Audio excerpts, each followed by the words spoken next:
Entonces, estamos conectados por toda Latinoamérica, desde Tecate hasta Chile y muchas otras partes que ni sabemos. Pero en Latinoamérica hoy día se está festejando entre los parientes de ustedes, otros católicos por ahí, el Día de los Muertos. Ya partieron, déjenlos quietos. No, pero nosotros estamos festejando el Día de los Vivos, vivos en Jesucristo. Aleluya. Y cuando el hermano Raúl me habló de esta reunión, yo estaba pensando, bueno, ¿por dónde iremos? Pero ya tenemos bien trazado la cosa y entonces vamos a orar antes de proceder. Padre Celestial, muchas gracias te damos por este día y ahora esta noche que nos has permitido vivir un día más. Gracias por la oportunidad de comunicarnos y hablar la verdad a tu pueblo que está reunido en muchos lugares. Esto no se podría hacer, aún teniendo yo una avioneta propia, pero por este medio podemos llegar a las casas y los hogares y las iglesias de casi toda Latinoamérica. Bendice tu palabra, bendícela a los oyentes y que cada quien se pueda llevar algo de bendición y de ánimo de esta transmisión. Gracias, Señor. Lo pedimos en el nombre de Jesucristo. Amén. Bueno, entonces, lo bueno de este mensaje es que nos ha traído a la palabra abierta. No estamos siguiendo un hombre, estamos siguiendo al Señor Jesucristo, estamos siguiendo la palabra ungida del día. Y en el día 9 de agosto estuve también en esta transmisión donde llegamos al fin de Hechos capítulo 11. Algunos se recuerdan, pero hoy vamos a comenzar con Hechos capítulo 12 y quiero que cada quien abra su Biblia, no se vayan a dormir, ya no es tiempo de estar tomando café ni Pepsi Cola, es tiempo de abrir la Biblia, Hechos capítulo 12, pero primero vamos a ver en el versículo 26 del 11, donde por primera vez en la historia los creyentes de este nuevo camino fueron llamados cristianos. Y no fue en Jerusalén, fue en Antioquía. Y allá en Colombia hay un pueblo que se llama así. Bueno, entonces, en el verso 2 del capítulo 9, los seguidores eran llamados de este camino, con referencia a yo soy el camino, la verdad y la vida. Y al comienzo eran casi todos judíos, sí. Pero ahora en Antioquía, ya unos años después de la resurrección, los seguidores ya eran de distintas culturas, así como nosotros, todos ustedes son de distintas culturas. No era suficiente decir, ¿verdad? Pues estos son griegos, judíos, romanos. Existía un hilo central que pasaba por todos y era Cristo. ¿Eh? Y al comienzo era un hombre de rechazo, algo sarcástico, aquellos cristianos, y así los casi escupían.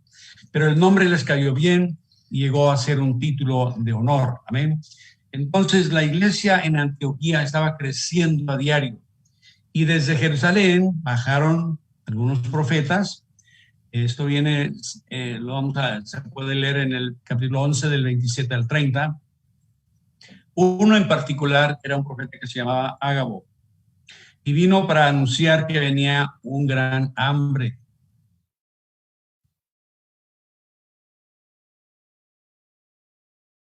Y así fue, algo tremendo viene. Esto no va a continuar así tan bonito, cada quien ahí descansando en su sala. No, se va a poner difícil de aquí a pocos días.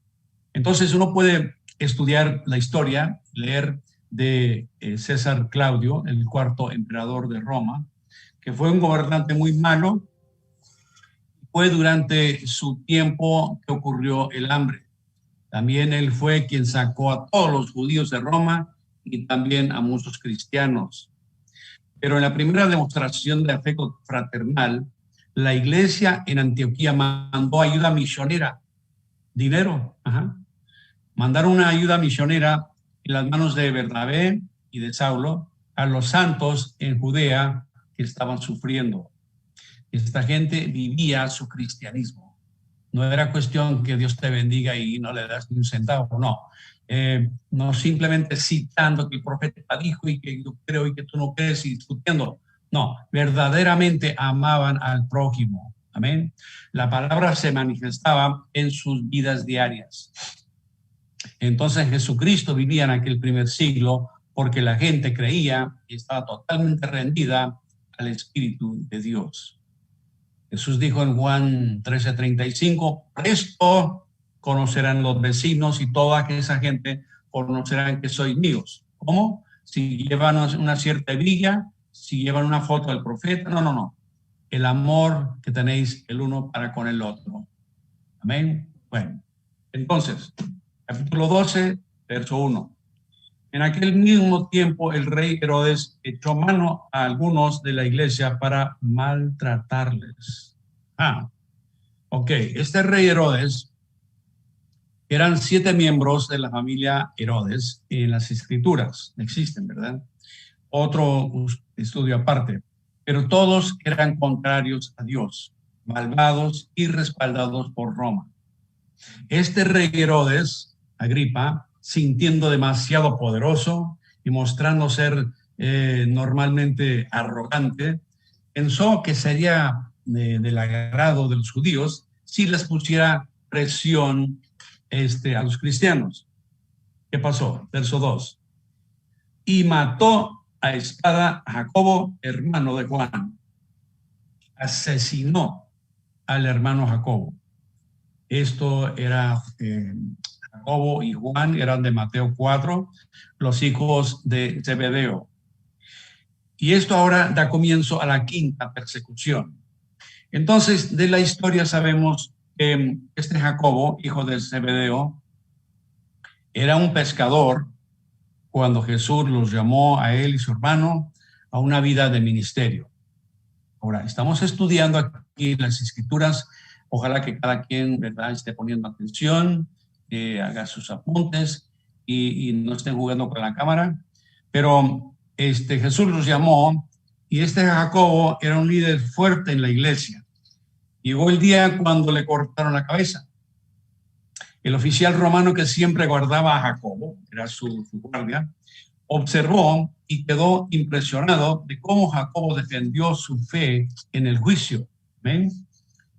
Después, este oficial iba caminando al lado de Jacobo al lugar de ejecución, allá donde le van a cortar la cabeza. Él va cuidándolo. Bueno, y dominado por convicción, viendo la vida, viendo lo que él vio en Jacobo, no por lo que dijo, no porque lo que venía escrito por ahí de Jesús, sino su vida. Eso lo dominó por una convicción y de repente declaró su nueva fe ante el juez y se arrodilló junto a Jacobo y permitió que le quitaran la cabeza como cristiano. Ahora, ¿cuál de ustedes está dispuesto a caminar igual? Esto se va a poner difícil de aquí a pocos días, hermanos, ¿verdad? Va a haber sangre, va a haber problemas. Entonces, vemos acá, no estaban jugando a la iglesia. ¿Ven? Verso 3, cuando Herodes vio que su acción, ¿verdad?, quitando la cabeza a la gente, le gustaba a sus seguidores y se veía él muy poderoso, él decidió apoderarse del varón principal, el que traía las llaves. Ya saben quién fue, ¿verdad? Sin duda, él había oído de algunos testimonios, amén, cómo era que Dios estaba protegiendo a esta gente cristiana. Entonces, vamos a ver el verso 4. Y habiéndole tomado preso, estamos hablando de Pedro, habiéndole tomado preso, le puso en la cárcel, entregándole a 4 grupos de 4 soldados cada uno para que lo cuidasen.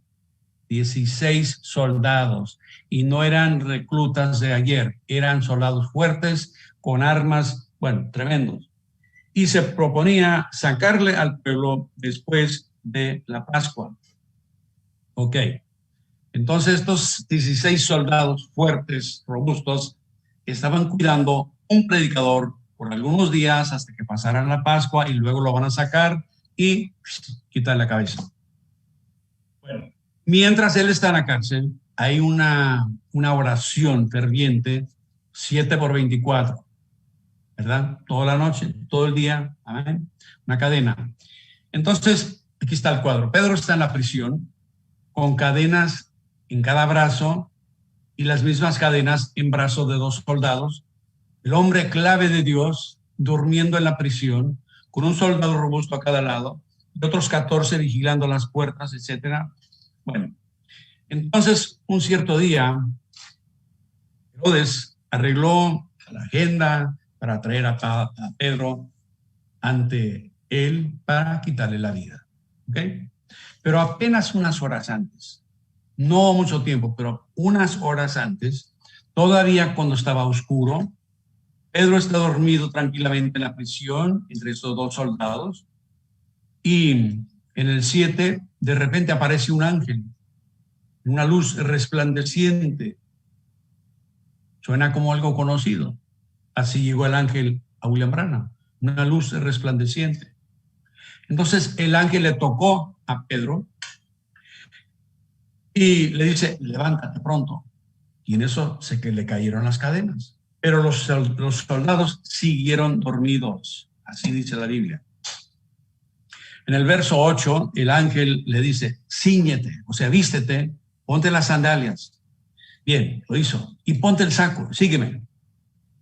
Entonces, él está siguiendo el ángel por la prisión, por las puertas, por todo eso que está ahí, por los otros guardias.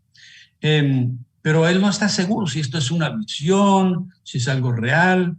Pasaron por el frente de 2 grupos de soldados y hasta el gran portón de hierro, el cual se abrió solo. Dios puede hacer cualquier cosa, hermanos. No le pongan límite. No importa cuánto tiempo tu hija ha estado fuera de casa, tu hijo, lo que sea, Dios puede arreglar todas las cosas. Bueno, pasaron por enfrente de otros 14 soldados y salieron juntos y continuaron por otra cuadra y en la siguiente calle el ángel desapareció. Ajá, ¿y ahora? Bueno, entonces Pedro, bien despierto ahora, ya supo que no era visión. Miren el verso 11. Entonces Pedro, volviendo en sí, dijo, ahora entiendo verdaderamente que el Señor ha enviado su ángel y me ha librado de la mano de Herodes y de todo lo que el pueblo de los judíos esperaba. Okay. Entonces, él va en busca de la casa donde estaban orando, de los hermanos. Ellos allá continuamente, Señor, ayuda a nuestro hermano allá en la prisión tan sucia, no lo necesitamos, es tu siervo, y bueno, orando día y noche, clamando al Señor. Y entonces parecía que alguien estaba tocando la puerta allá afuera, en la calle. La sirvienta Rode sale para responder a la puerta, pero cuando escucha la voz de Pedro, ella no va, no, ella corre adentro para alertar. Pedro está aquí, ahí está, ahí afuera. Ahora, estos son creyentes fervientes. ¿Y qué le dicen? Ay, querida, estás alarmada, estás loca. Y cuando ella insistía, por fin dijeron, debe ser su ángel. Estaban tan encerrados en la oración y muy preocupados, pero sin suficiente fe para creer que sus propias oraciones tuvieran respuesta. Eso pasa con nosotros a veces. Tanto que, Señor, y no vemos que Dios ya está respondiendo. Bueno, entonces podemos estar tan enfocados en el sí y el no, y toda la mecánica de la palabra, siempre preocupados y fallamos en ver el cumplimiento. Luego nos molestamos demasiado cuando otros individuos no pueden ver las cosas a nuestra manera. Respire profundo, hermanito, hermanita. Tome 3 pasos atrás y vea el cuadro completo, ¿verdad? Entre el espíritu de la palabra. Entonces, volviendo a la escena, Pedro está pegando fuerte en el portón. Por fin le abren y lo vieron muy sorprendidos. ¡Wow! ¿Qué haces tú aquí? Uy, pero no estaban orando, pues. Dios puede hacer cualquier cosa. Entonces, en verdad creemos cuando estamos orando. Podemos aprender de esta gente. Él entró, testificó de la gracia de Dios, a ver, 17. Pero él, haciéndoles con la mano, señal que se callasen. Les contó cómo el Señor le había sacado de la cárcel y dijo, haced saber esto a Jacobo y a los hermanos, y salió y se fue a otro lugar. Ahora, algunos de ustedes van a decir, bueno, y no lo mataron acá, y hecho otro, ¿verdad? Eran varios. Bueno, entonces, mientras tanto, allá en la prisión, reinaba la confusión, imagínense. Estaban muy preocupados porque se les escapó el prisionero.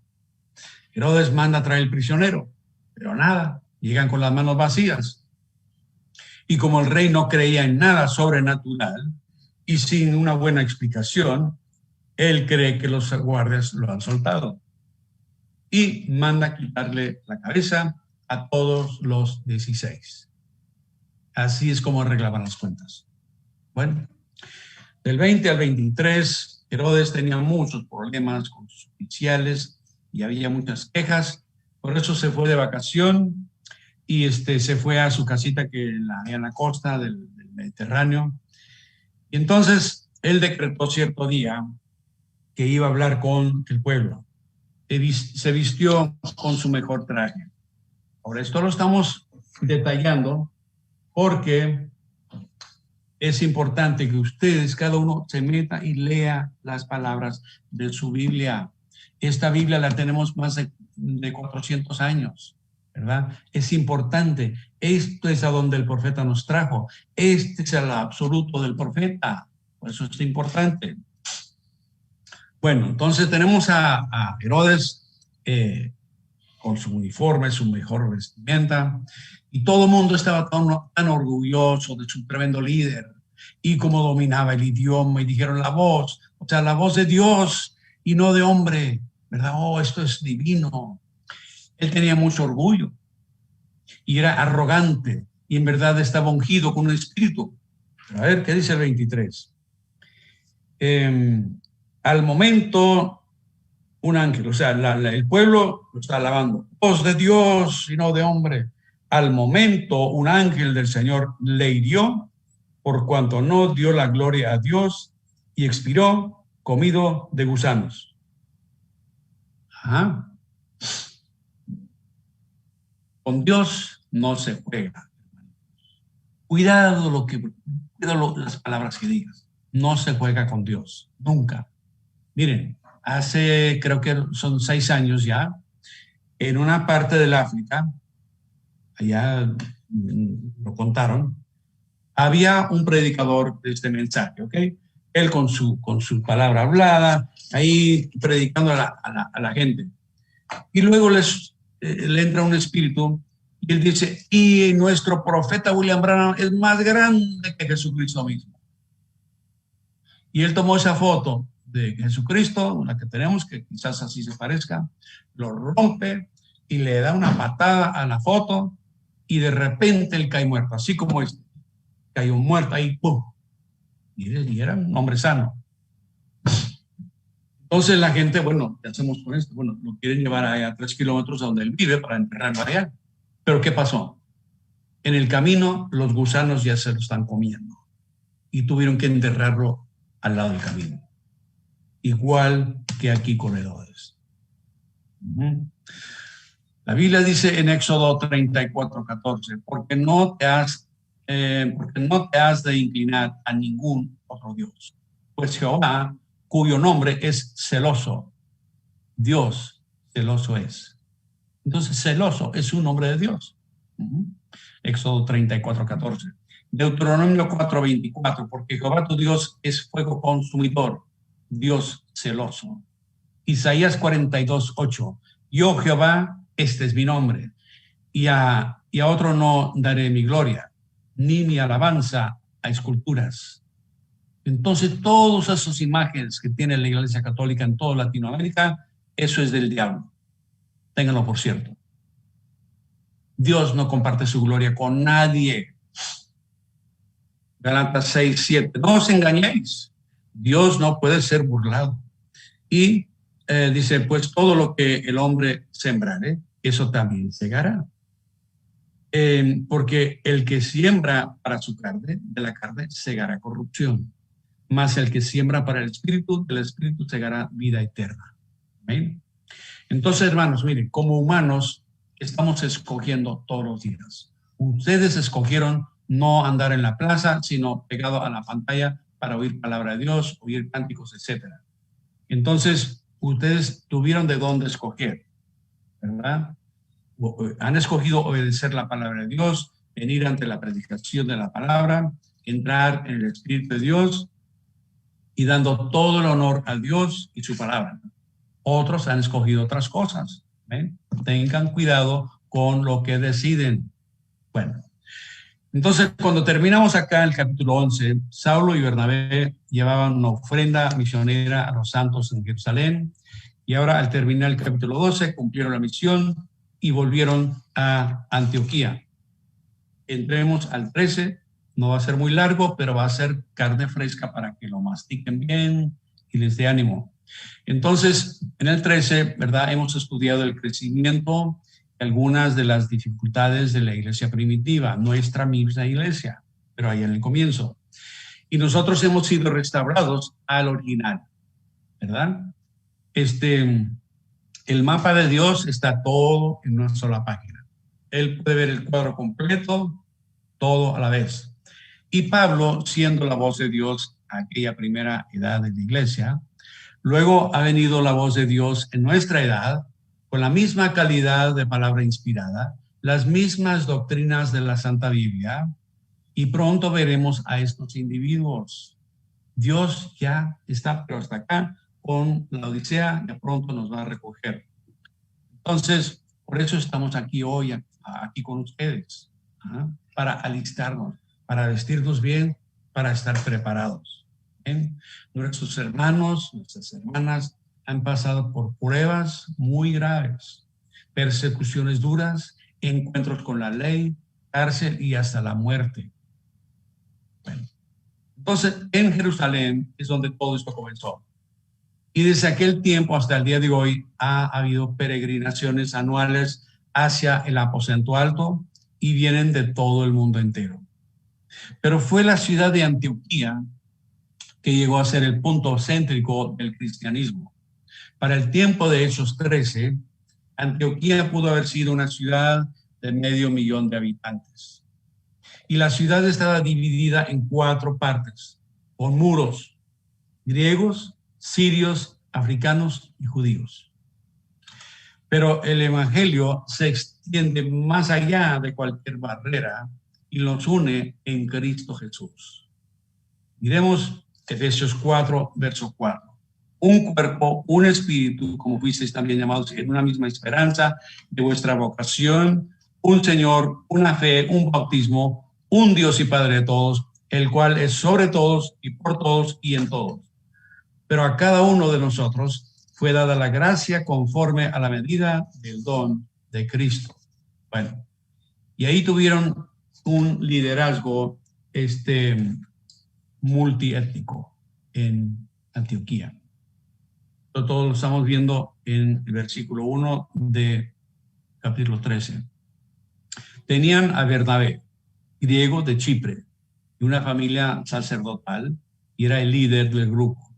Luego estaba uno, Simón, un africano, Lucio de Cirene, y Manaén, era un amigo desde niño y quizás pariente de Herodes, el mismo que mandó asesinar a Juan el Bautista. Y como tal, era un miembro de la alta sociedad. Y Saulo, griego de Tarso, con estudios religiosos y ciudadanía romana. Estos eran los maestros y profetas de esa iglesia. Y al leer el libro de los Hechos, podrán ver, esta fue la iglesia modelo en Antioquía. Y fueron bendecidos con el Espíritu de Dios. Verso 2. Ministrando estos al Señor y ayunando, dijo el Espíritu Santo: apártame a Bernabé y a Saulo para la obra a que los he llamado. Dios siempre sabe muy bien lo que está haciendo, ¿verdad? Él no es como nosotros, ¿verdad? Nosotros, bueno, a ver si esto funciona, a ver si aquello funciona, no estamos seguros. No, Dios sabe exactamente lo que está haciendo. Él es eterno, con todo su mapa en una sola página. Él no está adivinando. Vamos a pensar bien el asunto, ¿qué piensan ustedes? No, nada de eso. Desde antes, él ya sabía quién era Saulo. Desde antes. Y cómo lo iba a usar. Y también nos conoce a todos nosotros, a cada uno de ustedes.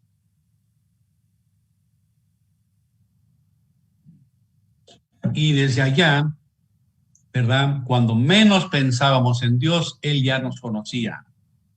Usted puede correr, pero no se puede esconder. Dios sabe, ¿verdad? Él tiene algo ahí, Él sabe dónde estás y qué estás haciendo. Bueno, entonces enfoquemos, ¿verdad?, la vista en esta persona tan interesante. ¿Por qué? Porque nuestro profeta pensó que era muy importante, Saulo de Tarso.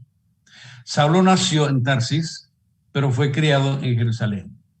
Su padre era un fariseo, eran los más elevados en el judaísmo, porque en el judaísmo hay una variedad de niveles, ¿cómo se llama?, de uniones, por decirlo, y los fariseos eran los más altos. Y también era un ciudadano romano, y por lo tanto el hijo también era ciudadano. Su trabajo era de fabricar lonas, pero fue instruido por Rabino Gamaliel, el mejor de aquel tiempo, y esta instrucción comenzaba como a 14 años y continuaba hasta los 40 años. Saulo llegó a ser el agente principal del concilio judío en contra de cualquier actividad cristiana. Y dejé decirles, yo he estado en Jerusalén 45 veces, algo de la cultura. Hoy día también hay una oficina, ¿verdad?, contra actividad cristiana. Todos ustedes conocen bien a los que son los mormones, ¿verdad? Y los mormones son los que van de dos en dos y tocan cada puerta y todo eso. Ok. Buscando, ¿verdad?, gente. Pero como cada religión quiere tener su esquinita en Jerusalén, quieren tener una dirección, mira, nosotros somos de allá. Bueno, entonces los mormones también querían tener una dirección en Jerusalén. Y por lo tanto, comprar un cierto terreno, pero tuvieron que firmar papeles. No iremos de casa en casa. No estamos aquí para conquistar a los judíos. Simplemente querían una esquinita para ellos. Entonces, Saulo de Tarso era el principal agente del gobierno en contra de actividad cristiana. Él fue llamado por su nombre judío en memoria del primer rey de Israel, rey Saúl, miembro de la tribu de Benjamín, pero después de su conversión llegó a ser Pablo, lo cual hubiera sido su nombre romano. Y eso comienza aquí en el verso 9 del capítulo 13. Entonces Saulo, que también es Pablo, lleno del Espíritu Santo, fijando en él los ojos, dijo, oh, lleno de todo engaño y de toda maldad. Pero ¿con quién está hablando? Bueno, con un se llama manufacturado, ¿verdad? Y aunque el principio de su ministerio era un problema grave, Dios lo colocó en la posición de apóstol en sentido a nosotros, ¿verdad? Él era el apóstol a los gentiles. Lucas, el escritor de este libro, fue apenas un discípulo, no era apóstol. Discípulo es un seguidor. Mientras estuvo Cristo en la tierra, tuvo 12 discípulos. El apóstol es uno que es enviado, un misionero, de acá de Hechos 1:8. Los 11 fueron discípulos que llegaron a ser apóstoles. Tomás, el primer apóstol, viajó de repente a la India y todavía tiene muchos recuerdos allá de su vida. Pablo era un misionero y apóstol y fue el mensajero de la primera edad de la iglesia. Él tuvo que tener una unción muy especial para ser el puente, ¿verdad?, a los gentiles. Y a la vez siendo judío y lidiando con la iglesia primitiva, eran todos judíos. Entonces, como apóstol y teniendo un celo impecable por la verdad, él llegó a ser mucho peor problema para los judíos, incrédulos, que lo que antes era para los creyentes cristianos. No tanto en violencia, sino en ideología. y siempre estaba bajo la amenaza de muerte por manos de sus compañeros anteriores. Querían acabar con él. Entonces, en pocas palabras, él llegó a ser el evangelista principal del cristianismo y teólogo. No se espanten. Uno que cabalmente podía defender su fe por medio de las escrituras es un teólogo. ¿Amén? Ahora, siempre y cuando está hablando de Biblia. Ahora, cuando el profeta habla mal de teólogos, está hablando de gente por acá en Bautista, Pentecostal, todos ellos que están promoviendo su ideología. Pero el que sabe, ¿verdad? Defender su fe por Biblia es un teólogo, muy bien. Pero a medida la importancia entre los creyentes iba subiendo con Saulo, su perspectiva personal iba menguando. Al comienzo, él se consideraba como el líder cristiano de importancia. Pero después, en 1 Corintios 15:9, porque yo soy el más pequeño de los apóstoles, que no soy digno de ser llamado apóstol, porque perseguí a la iglesia de Dios. Él libremente hablaba de sus errores y sus fracasos, no los encubrió, no los ignoró y no siempre andaba, ¿verdad?, con sonrisa. No siempre. Bueno, hay gente que siempre anda con esa sonrisa pintada. Bueno, ¿y no eres humano, pues? No. Él era humano, pero totalmente inspirado, dirigido y ungido por Dios, igual que William Branham. Un mensaje que se llama Fe, del año 56, nuestro profeta dice: no nos interesa ser un gran número de personas. Jamás deseo ser grande. Más bien deseo ser honesto. Jamás deseo ser grande. Deseo ser sincero. Deseo amar a mi Señor. Deseo servir a mi Señor. Y deseo ayudar al pueblo. Entonces, terminando la cita de 1 Corintios 15, verso 10, que empezamos hace un momento, dice: pero por la gracia de Dios soy lo que soy. Y eso lo puedo decir yo y cualquier ministro de Dios. Somos lo que somos, no somos más, no somos menos, ¿verdad? Entonces, es para todos nosotros. También dice, ¿verdad?, que sin sublime gracia, que tenemos el canto, ¿verdad? Pero sin sublime gracia estaríamos completamente perdidos y sin esperanza. Gracias, Señor, por salvarme a mí. Gracias por mantenerme íntegro. Bueno, eso fue el comienzo de Saulo. Más tarde, en la vida de Pablo, él dijo en Romanos 7:18, yo sé que en mí no mora el bien. Luego en Efesios 3:8, que soy menos que el más pequeño de todos los santos. Y finalmente en 1 Timoteo 1:15, los pecadores de los cuales yo soy el primero. El mismo Pablo, después de predicar y escribir, yo soy, ¿verdad?, los pecadores, yo soy el primero. Entonces, el temible fariseo de los fariseos llegó a ser el apóstol valiente e intrépido entre los gentiles, cuyo lema era: porque para mí el vivir es Cristo y el morir es ganar. Gloria a Dios. Bueno, el profeta William Branham nos dice en el mensaje Influencia del año 62, manténgase pequeño y Dios lo levantará. Y citando de Lucas 14:11, cualquiera que se enaltece será humillado, y el que se humilla será enaltecido. Siempre manténgase humilde. Por eso es para todos los siervos de Dios que están escuchando y escucharán esto mañana y pasado. Esto lo veo yo todos los días. Manténgase humilde. Sea pequeño en su propia vista. No importa lo que Dios hace por usted, ¿verdad?, a través de su... Siempre busque cómo ser más humilde. En cuanto más Dios le bendice, póngase más humilde, siempre. Y así Él puede continuar bendiciendo. Palabras tremendas, ¿verdad? Entonces, cuando consideramos el testimonio de Pablo en Gálatas 1, esta transformación que ocurrió en su vida no fue de la noche a la mañana. No, pasaron cuando menos 10 años para que todo le quedara claro. Así que seamos pacientes con los que vienen atrás de nosotros. Dios sabe cómo y cuándo poner en orden su voluntad. No nos dio orden a ninguno de nosotros de poner las cosas en orden. El Espíritu Santo lo hará. Recuerden ustedes que por su gracia nosotros somos testigos. Habiendo pasado por la experiencia personal de esta transformación, el lavamiento y estar enamorados con Jesucristo. No fue de la noche a la mañana. Amén. Y no somos abogados para discutir el caso.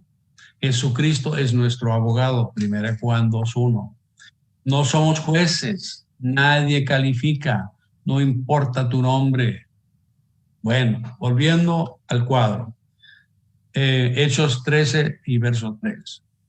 Entonces, habiendo ayunado y orado, les impusieron las manos y los despidieron. Amén. Y salieron en su primer viaje misionero. ¿Quién? Bernabé y Pablo. En los 30 años de ministerio viajaron más de 10,000 millas, que son más de 16,000 kilómetros. Más de 60,000 kilómetros, perdón. Bueno. El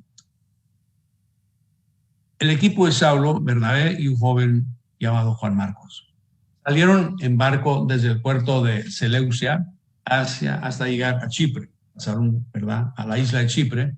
Pasaron por toda la isla y predicando llegaron al lado occidental, un puerto llamado Pafos. Y ahí encontraron un reto. En este puerto había un varón inteligente como gobernador, Sergio Paulo, que tenía hambre del evangelio. Él los citó que vinieran a cierta hora para escuchar la predicación. Pero había un mago por ahí, un falso profeta, que estorbaba, queriendo frenar el programa de Dios. Recuerden, todo movimiento tiene gemelos. Con William Branham había gemelos en todo movimiento de Dios. Bueno, vamos a ver, comenzando con el 6. Y habiendo atravesado toda la isla hasta Pafos, hallaron a cierto mago falso, profeta, judío, llamado Bar Jesús, que estaba con el procónsul Sergio Paulo, varón prudente, llamado a Bernabé y a Saulo, deseaba oír palabra de Dios. Pero les resistía Limas, el mago, pues así se traduce su nombre, procurando apartar de él procurando apartar de la fe al procónsul. O sea, frenaba a los predicadores. Entonces Saulo, que también es Pablo, lleno del Espíritu Santo, fijando en él los ojos, dijo: oh, lleno de todo engaño y de toda maldad, hijo del diablo, enemigo de toda justicia. ¿Oíste? Ya no tiene esperanza, ya mandó. ¿No cesarás de trastornar los caminos rectos del Señor? Ahora pues, que aquí la mano del Señor está contra ti y serás ciego y no verás el sol por algún tiempo.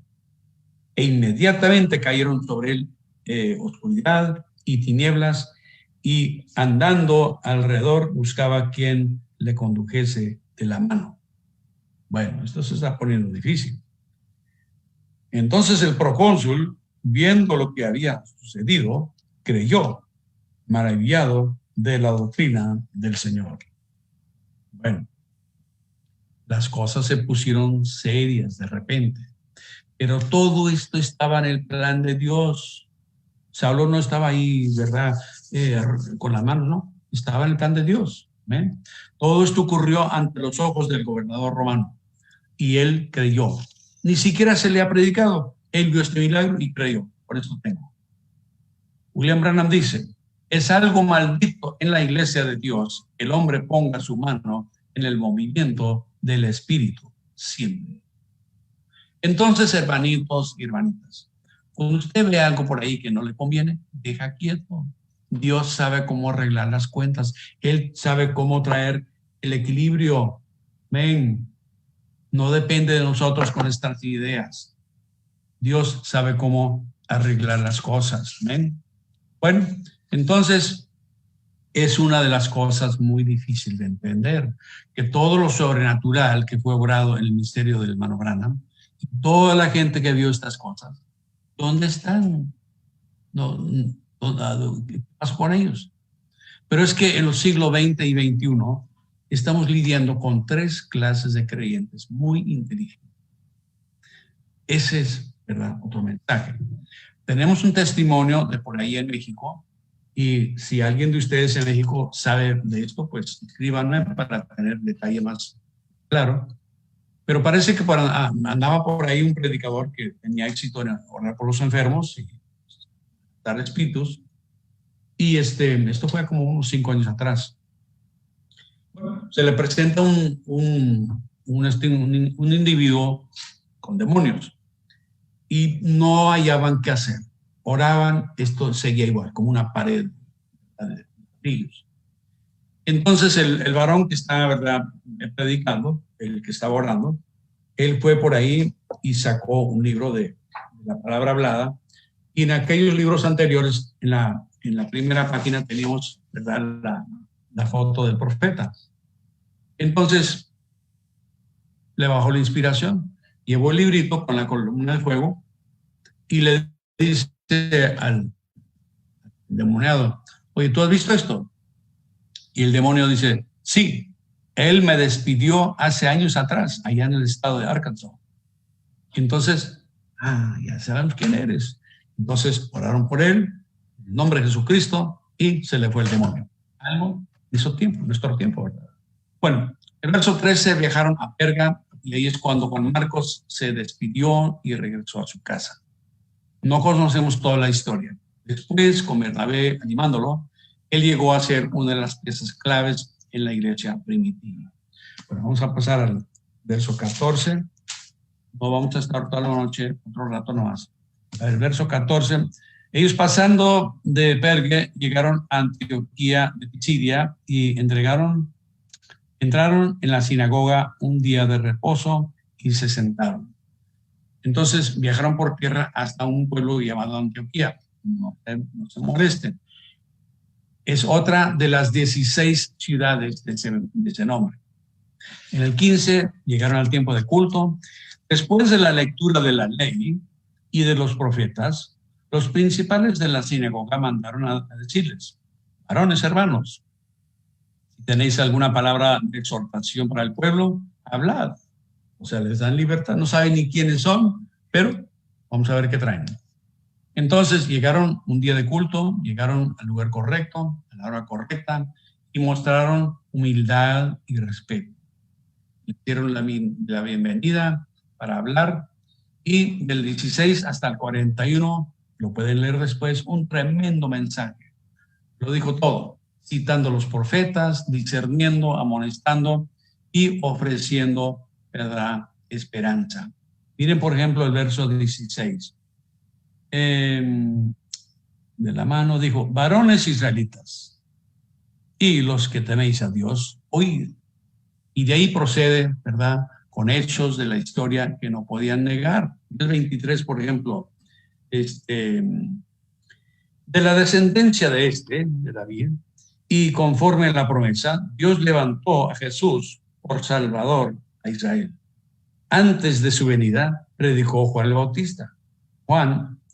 Antes de su venida, predicó Juan el bautismo de arrepentimiento a todo el pueblo de Israel. Mas, cuando Juan terminaba su carrera, dijo: ¿quién pensáis que soy? Yo no soy él. Mas he aquí viene tras mí uno de quien no soy digno de desatar el calzado de los pies. Varones hermanos, hijos del linaje de Abraham, y los que entre vosotros tenéis a Dios, a vosotros es enviada la palabra de esta salvación. Amén. Primero a la casa de Israel. 29, por ejemplo, dice: y habiendo cumplido todas las cosas que de él estaban escritas, quitándolo del madero, lo pusieron en el sepulcro, mas Dios lo levantó de los muertos. Hermanos, en esta noche, la resurrección es la piedra angular de todo nuestro mensaje. Sin resurrección estamos en cero. ¿Ven? Pero es la piedra angular. El profeta dice, es el fundamento primordial del Evangelio. No importa lo que él hizo. Si no resucitó de entre los muertos, entonces todo fue en vano. Eso me prueba a mí que él fue Dios. Yo pienso que es la gran coronación del Evangelio completo, o sea, la resurrección y las promesas divinas. Entonces, a mi opinión, dice el profeta, la resurrección es la más grande de todas las promesas en todas las escrituras. Y Pablo en 1 Corintios 15, de donde el profeta estaba leyendo en ese mensaje, dice, si en esta vida solamente esperamos en Cristo, somos los más dignos de conmiseración de todos los hombres, o sea, los más miserables. Pero sí existe la resurrección, en eso estamos confiando, ¿verdad? Para todos aquellos que han entregado su vida completa a Jesús y pueden decir amén a toda la palabra. Ahora, cualquiera puede aprender y repetir. El hecho de que podemos leer y repetírselo, eso no indica que uno es creyente, ¿verdad? Pero apenas unos pocos pueden vivir y tomarlo en serio. Todos los demás continuarán jugando a la iglesia el día después de la resurrección. Porque la resurrección viene primero, luego el rapto, y en muchas de nuestras iglesias va a haber gente ahí jugando a la iglesia igual, y nosotros ya no vamos. Bueno, entonces él continúa con el tema del maestro resucitado en el 31. Él se apareció durante muchos días a los que habían subido juntamente con él de Galilea a Jerusalén, los cuales ahora son testigos ante el pueblo. 32. Y nosotros también os anunciamos el evangelio de aquella promesa hecha a nuestros padres, la cual Dios ha cumplido a los hijos de ellos, a nosotros, resucitando a Jesús, como está escrito también en el Salmo 2, mi hijo eres tú, yo te he engendrado hoy. Bueno, y así sigue, ¿verdad? Entonces, pues, él podría decir, bueno, ya cerrando, ¿verdad? ¿Cuál es el punto importante de todo para nosotros aquí en Antioquía? Porque él está predicando a ese pueblo. Mira el 38. Sabed pues esto, varones hermanos, que por medio de él se os anuncia perdón de pecados, y que de todo aquello de que por la ley de Moisés no pudisteis ser justificados, en él es justificado todo aquel que cree. Gloria. Mirad pues que no venga sobre vosotros lo que está dicho en los profetas. Vead, oh menospreciadores y asombradores, y desaparecer, porque yo hago una obra en vuestros días, obra que no creeréis, y alguno os contare. Bueno, ahí están los tres clases de creyentes. Y vemos la segregación en el 42, donde dice, cuando salieron ellos de la sinagoga de los judíos, los gentiles les rogaron que al siguiente día de reposo les hablasen de estas cosas. Están afuera. ¿Ven? Y pero los judíos eran tan fanáticos y opinados y legalistas, en el 45. Pero viendo los judíos, la muchedumbre, se llenaron de celos y rebatían lo que Pablo decía, contradiciendo y blasfemando.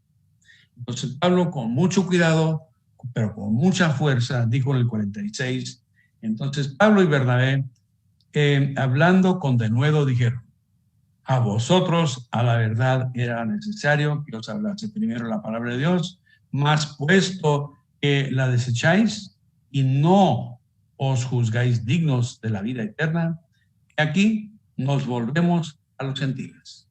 O sea, hasta aquí llegamos con ustedes, vamos a los gentiles. Amén. Bueno, entonces, él simplemente predicando la palabra. Pero fíjese en el contraste, ¿verdad? Muchos judíos y los gentiles, ¿verdad? Y en otras palabras, a base de chismes, levantando falsos testimonios en contra del ungido de Dios, muy peligroso. Recuerden el mago allá en el verso 8. Y Entonces, una nota de la historia tocante a las mujeres piadosas, que habla aquí en los últimos versículos. En el primer siglo había mujeres en puestos públicos, así como hoy. Manejaban sus propios negocios y comercios, y la tragedia, cuando hubieron acumulado poder político y social, utilizaron eso como palanca para rechazar el evangelio, para proteger sus propios intereses, y podemos decir que desde allá viene eso. Entonces, con este rechazo y la persecución que hizo Pablo, ¿qué hizo? Llamó a la policía, llamó a Jerusalén, se puso triste y desanimado, corrió a casa. No, mire, 50. Pero los judíos, a ver, el 51.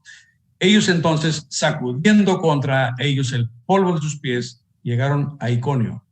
Y los discípulos estaban llenos de gozo y del Espíritu Santo. Entonces, Dios obrando en esa primera iglesia, y vemos que obra igual hoy. Entonces, esas son mis humildes palabras por hoy, 2 capítulos. A ver qué día nos lanzamos al capítulo 14. Faltan todavía varios capítulos.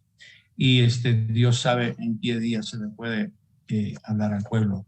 Pero ha sido un privilegio estar con ustedes, y esperamos que cada uno pueda sacar algún provecho para ayudarles, para vestirse bien para la ida, porque estamos casi en el despegue.